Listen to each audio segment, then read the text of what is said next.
Hello, welcome back to my channel. അപ്പം ഇന്നൊരു Sunday വ്ളോഗാണ് കേട്ടോ. അപ്പം ഇന്ന് ഞായറാഴ്ചയായിട്ട് ഇന്ന് ഇക്കാടെ ബ്രദറിൻ്റെ കുഞ്ഞിൻ്റെ 40ആണ്. അപ്പം നമ്മൾ അതിന് വേണ്ടിയിട്ട് രാവിലെ പോകാൻ പോവാണ്. അപ്പം ഇന്നൊരു കുട്ടി വ്ളോഗായിട്ട് ചെയ്യാമെന്ന് വെച്ച്, കാരണം ഇന്ന് എല്ലാവരും വീട്ടിലുണ്ട്. അപ്പം ഇന്ന് ഇക്കായും വരുന്നുണ്ട്. അപ്പം ഞാൻ വിചാരിച്ചു ഇന്നൊരു വ്ളോഗായിട്ട് ചെയ്യാമെന്ന്. അപ്പം നമ്മൾ അങ്ങോട്ട് പോവുകയാണ്. അപ്പോൾ രാവിലെ എഴുന്നേറ്റ് ബ്രേക്ക്ഫാസ്റ്റൊക്കെ കഴിച്ചു, ആദൂസിനെ കുളിപ്പിച്ചു, ഞാൻ കുളിച്ച് ഒരുങ്ങി. ഇക്ക ഒരിടത്ത് പോയേക്കാം, ഇനി വന്നിട്ട് വേണം ഇക്ക ഒരുങ്ങാൻ. അപ്പം ഇനിയിപ്പോൾ ആദൂസിനെ ഒരുക്കണം, അതൊക്കെയാണ് ഇന്നത്തെ ജോലി. അപ്പം ഇന്നത്തെ ഒരു കുട്ടി വ്ളോഗിലേക്ക് എല്ലാവർക്കും സ്വാഗതം. ഞാൻ ഓൾറെഡി ഒരുങ്ങി നിൽക്കുക. ഇനിയിപ്പോൾ താഴെ പോയി ആദൂസിനെ ഒരുക്കണം, കുട്ടപ്പനാക്കണം. അപ്പം അവന് വേണ്ടുള്ള സാധനങ്ങളൊക്കെ എടുക്കണം.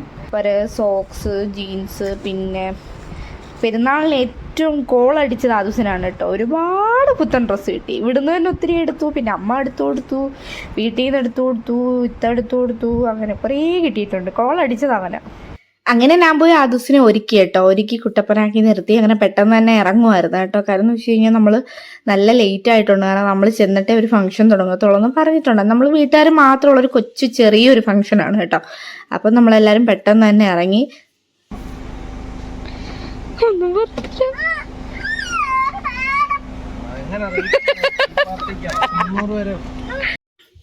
ഇപ്പം കണ്ട ആദൂസിന്റെ വാശിന്ന് വെച്ച് കഴിഞ്ഞാൽ, ഞാൻ കയറുന്നതിന് മുമ്പ് അമ്മ കയറി കാറിന്റെ ഫ്രണ്ടിൽ ഇരിക്കാൻ പോയപ്പോഴത്തേക്കിനും ആദൂസ് സമ്മതിക്കാതെ കിടന്ന് വഴക്കുണ്ടാക്കുമായിരുന്നു. കാരണം എന്ന് വെച്ചാൽ അതിനി ആരെന്നായാലും അവന് കാറിന്റെ ഫ്രണ്ടിൽ അവൻ ഞാനല്ലാതെ വേറെ ആരും അവൻ കാറിന്റെ ഫ്രണ്ടിൽ ഇരുത്തൂല. അവന്റെ അങ്ങനെ ഒരു സ്വഭാവമായി. ഇപ്പൊ വളർന്നു വരുന്നതിന് അങ്ങനെ ഒരു രീതിയാണ്.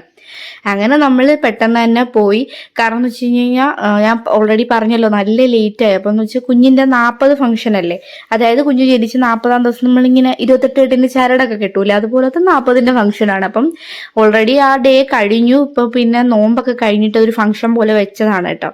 അപ്പം നമ്മൾ വീട്ടിൽ നമ്മൾ ചെന്നതും പെട്ടെന്ന് തന്നെ ഫംഗ്ഷൻ സ്റ്റാർട്ട് ചെയ്തു. കുഞ്ഞ് നല്ല കരച്ചിലായിരുന്നു കേട്ടോ. കാരണം എന്ന് വെച്ചാൽ കുഞ്ഞിനെ ഇങ്ങനെ തനിയെ ഇങ്ങനെ ആ ടേബിളിൽ കിടത്തിയപ്പോഴത്തേക്കിനും ആ കുഞ്ഞൊട്ടും സെക്യൂർ അല്ലാത്ത പോലെ. അവസാനം പിന്നെ കരച്ചിൽ കാരണം അവനെ എടുത്ത് മൂത്തുമ്മ എടുത്ത് കയ്യിൽ പിടിക്കുകയാണ് ചെയ്തത് കേട്ടോ. അങ്ങനെ പിന്നെ കുഞ്ഞിന് അരിഞ്ഞാണവും മാലയും കാൽത്തളയും അങ്ങനെയുള്ള സംഭവങ്ങളൊക്കെ ഇട്ടു. അങ്ങനെ കുഞ്ഞിന്റെ കരച്ചിലൊക്കെ കണ്ട് ആദൂസ് ഒരു സൈഡിൽ നിൽപ്പുണ്ടായിരുന്നു കേട്ടോ.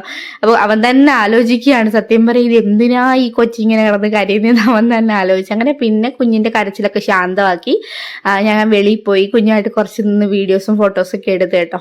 അങ്ങനെ പിന്നെ കുഞ്ഞൊന്ന് ഓക്കെ ആയി കഴിഞ്ഞപ്പോഴത്തേക്കിനും അവനെയും കൊണ്ട് അകത്ത് കയറി. പിന്നെ എല്ലാവരും കൂടെ കുഞ്ഞിനെ ഇട്ട് കിന്നിരിക്കുമായിരുന്നു. അങ്ങനെ പിന്നെ കുടുംബം എല്ലാവരോടും ഒത്തുകൂടിയല്ലേ, എല്ലാവരും ഇരുന്ന് കാര്യങ്ങളൊക്കെ പറഞ്ഞു. സാധാരണ ഞാൻ എവിടെയെങ്കിലും ചെന്നിട്ട് കുഞ്ഞിനെ വേറെ ഏതെങ്കിലും കുഞ്ഞുങ്ങളെയൊക്കെ എടുക്കുമ്പോഴത്തേക്കിനും ആദൂസിന് ഭയങ്കരമായിട്ട് കുശുമ്പാവുന്നതാ. പക്ഷെ ഇന്ന് അങ്ങനെ പ്രശ്നങ്ങളും കാര്യങ്ങളൊന്നും ഇല്ലായിരുന്നു കേട്ടോ. അങ്ങനെ പിന്നെ നമ്മൾ ഫുഡൊക്കെ കഴിച്ചിട്ട് പെട്ടെന്ന് തന്നെ ഇറങ്ങുകയാണ് ചെയ്തത്. കാരണം വീട്ടിൽ പോയിട്ട് കുറേ അത്യാവശ്യങ്ങൾ ഉണ്ടായിരുന്നു. അങ്ങനെ നമ്മൾ വീട്ടിലേക്ക് പോവാണ് കേട്ടോ. പോകുന്ന വഴിക്കുള്ള സംഭവങ്ങളാണ് ഈ കാണുന്ന കാഴ്ചകളൊക്കെ. നല്ല രസമുണ്ടായിരുന്നു. ഏകദേശം ഒരു കാടിന്റെ പ്രതീതിയൊക്കെ ഉള്ള ഒരു സ്ഥലത്തൂരാണ് കേട്ടോ നമ്മൾ യാത്ര ചെയ്തത്. അങ്ങനെ പിന്നെ കുറേ കഴിഞ്ഞപ്പോഴത്തേക്കിനും ആദൂസ് നല്ല ഉറങ്ങി. അങ്ങനെ പിന്നെ ഇന്ന് അച്ചുവിൻ്റെ മടിയിൽ ാണ് അത് ഉറങ്ങിയത്. അപ്പം ഞാൻ അവളോട് പറയുന്നുണ്ടായിരുന്നെടി കൈ കഴിക്കുന്നുണ്ടെങ്കിൽ ഇങ്ങി തരണേ എന്ന്. പക്ഷെ അവള് തന്നില്ല. അങ്ങനെ പിന്നെ നമ്മൾ പോകുന്ന വഴിക്കൊരു മോരും വെള്ളമൊക്കെ കുടിച്ചു. വയറൊക്കെ ഡിമ്മായി അതുപോലെ ഒത്തിരി ഉണ്ടായിരുന്നു. പിന്നെ വൈകുന്നേരമൊക്കെ ആയപ്പോഴത്തേക്കും നമ്മൾ തോട്ടയൊക്കെ ശരിയാക്കി മാങ്ങ പറിക്കാൻ പോവാം. മാങ്ങ പറിക്കാന്ന് വെച്ചാൽ നമ്മൾ വീടിൻ്റെ തൊട്ടടുത്ത് തന്നെയാണ് മൂത്തുമാടെ വീട് കേട്ടോ. അപ്പം മൂത്തുമാടെ വീട്ടിൽ മാങ്ങ പറിക്കാനായിട്ട് പോവാണ്.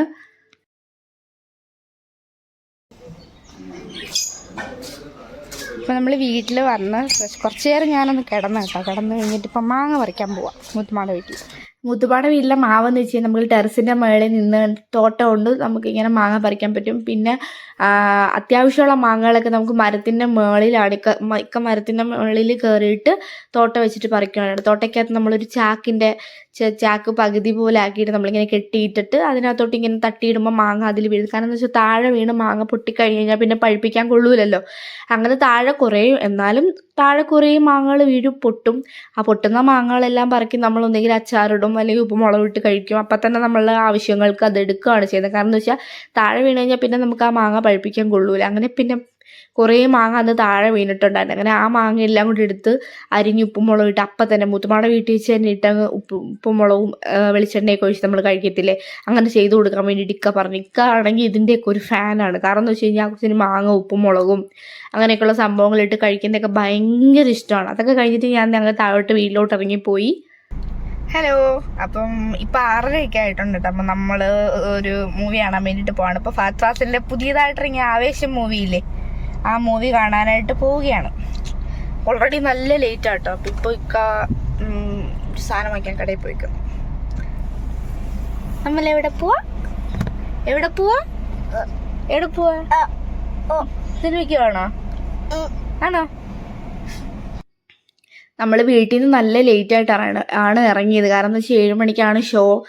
പക്ഷെ നമ്മൾ 6:30 കഴിഞ്ഞ് വീട്ടിൽ നിന്ന് ഇറങ്ങിയിട്ട്. അപ്പം നല്ല ലേറ്റായിട്ടാണ് കേട്ടോ പോയത്. അപ്പം നമ്മൾ ചെന്നപ്പോഴത്തേക്കിന് ലിഫ്റ്റൊക്കെ ഫുൾ ഓടായിരുന്നു. അപ്പം നമുക്ക് കുറേ നേരം ലിഫ്റ്റിന് വേണ്ടിയിട്ട് വെയിറ്റ് ചെയ്തിട്ടും കയറാൻ പറ്റില്ല. പിന്നെ നമ്മുടെ ഒരു ഭാഗ്യത്തിന് അവിടെ നടന്നുകൊണ്ടിരുന്ന തന്നെ സിനിമ കഴിഞ്ഞിട്ടില്ലായിരുന്നു. അങ്ങനെ പിന്നെ പോകാൻ ഞാനും ഒക്കെ ആദ്യം മാത്രമേ ഉള്ളായിരുന്നു. പിന്നെ അവിടെ ചെന്നപ്പോഴത്തേക്കിന് കൊച്ചും അവൻ്റെ ഫ്രണ്ട്സിനെ എല്ലാവരെയും കണ്ടു. അങ്ങനെ പിന്നെ എല്ലാവരോടും ഒരുമിച്ചാണ് സിനിമ കാണാൻ കയറിയത്. മൂവി തുടങ്ങിക്കഴിഞ്ഞാൽ ആദ്യത്തെ കുറച്ച് നേരം ആദ്യത്തിനെ കൊണ്ട് വലിയ പ്രശ്നങ്ങളും കാര്യങ്ങളൊന്നും ഇല്ലായിരുന്നെങ്കിലും പിന്നീട് അവൻ്റെ പ്രശ്നം തുടങ്ങിയായിരുന്നു. കുറേ നേരം ഫോണിൽ കാർട്ടൂണൊക്കെ കാണിപ്പിച്ചു. പിന്നെ ഇൻ്റർവെല്ലൊക്കെ ആയപ്പോഴത്തേക്കിനും അവന് പോപ്കോണും കാര്യങ്ങളൊക്കെ വാങ്ങിച്ചു കൊടുത്തു. അപ്പോൾ പിന്നെ കുറേ നേരത്തേക്കിനും അവൻ അങ്ങനെ അടങ്ങിയിരുന്നോളും. പിന്നെ മൂവിയെ പറ്റി പറയാനാണെങ്കിൽ ഒരു രക്ഷയില്ല, അടിപൊളി മൂവിയാണ്, മസ്റ്റ് വാച്ചാണ്. പ്രേമലു മൂവിയൊക്കെ കഴിഞ്ഞ് പിന്നെ ഈ ഒരു സിനിമയാണ് കേട്ടോ അത്യാവശ്യം നല്ലതുപോലെ ഒന്ന് ചിരിച്ചത്. നല്ല മൂവിയായിരുന്നു, എനിക്ക് ഒരുപാട് ഇഷ്ടപ്പെട്ടു, ഇക്കാർക്കും ഇഷ്ടപ്പെട്ടു കേട്ടോ. തിയേറ്ററിൽ നമ്മൾ ഹൗസ്ഫുൾ ആയിട്ടായിരുന്നു കണ്ടത്. അപ്പം ഭയങ്കര കൂടുതലും കൊച്ചു പിള്ളേരായിരുന്നു. അപ്പം ഭയങ്കര വിസിലടിയും കാര്യങ്ങളൊക്കെ ആയിരുന്നു.